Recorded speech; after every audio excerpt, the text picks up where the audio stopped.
mean, a good musician to me is definitely how well and how much does he listen to everybody else. It doesn't really matter, mostly at least, how good the musician is technically to me. You can be technically not so advanced, but if you listen a lot and are able to use that musically, that's what makes you a great musician. And that's also what makes a musician fun to play with, if you can hear and feel that the musicians you're playing with are listening to you and can react to what you're playing. Being an orchestral musician is basically ear training every day, you know. So you have to, you use it constantly, you know, and I think it's very important that you take this seriously when you are a student, because it will really help you. I have been privileged over the past years to be involved in very, very exciting research that is strongly related with ear training and the perception of pitch, which is, again, a very big part of it. My argument is that you cannot become a musician, you cannot develop musically if you don't train your ears. These things go in tandem. I had a great teacher when I was just a kid, and she started teaching me both the ear training and the theoretics way before I even knew that I wanted to play cello my whole life. But I think you could get ear training even before you start playing an instrument. It's such an important thing, it's such a basic thing in any music instrument you're playing, so it can help you no matter what you do. So even starting with ear training. The majority of the musicians I play with, not the majority, all the musicians I play with, all are very aware of the importance of ear training. And generally speaking, the very few musicians I've met and played with that do not see the importance of ear training, they're not that fun to play with, because they don't play with an open ear. They just play what they know physically in their instrument. That's like speaking to, if you speak to somebody they don't listen to you, you might as well go, oh. And that's the same thing if you play with a musician that doesn't listen to you and can hear what you're doing. That's like speaking to somebody going like, eh. I think the musician's opinion about ear training changes during your career.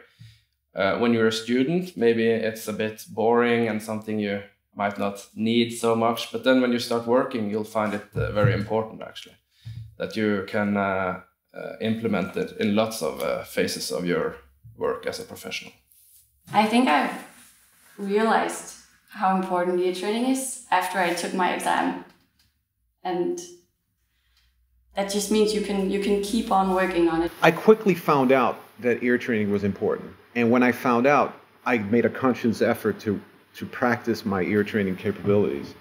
But as I got a hold of it, what it was, then it became an everyday part of my life. You know, when I transcribe something, that's ear training. When I compose, it's ear training also, because when I compose, for example, I don't have to sit by the piano, because my ear training is now at the point where I can hear, you know, oh, that interval is a sixth, not right a sixth. So it's with me every day, basically. I am extremely passionate about the fact that a systematic approach to ear training can only make things better. That's what I stand for.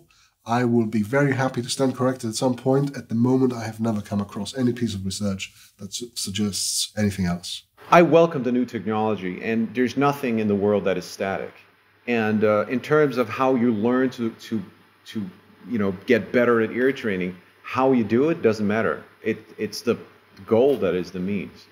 Like, you know, it's the same thing. I mean, we don't write everything on paper anymore. I mean, you know, we might as well write it on the computer. And the old ways of practicing ear training, they're fine. But who says it can't be done more efficiently today with the technology we have today? I mean, we don't ride around on a horse today. We have cars, you know? I think it would be a very good supplement using tools like digital tools for ear training. I think, I mean, the old-fashioned ways with using a piano and also your instruments is, of course, always there, but I think it can be a very good tool for improving the training. Technology has been a fundamental part of our musical journey since the beginning of humanity. Okay?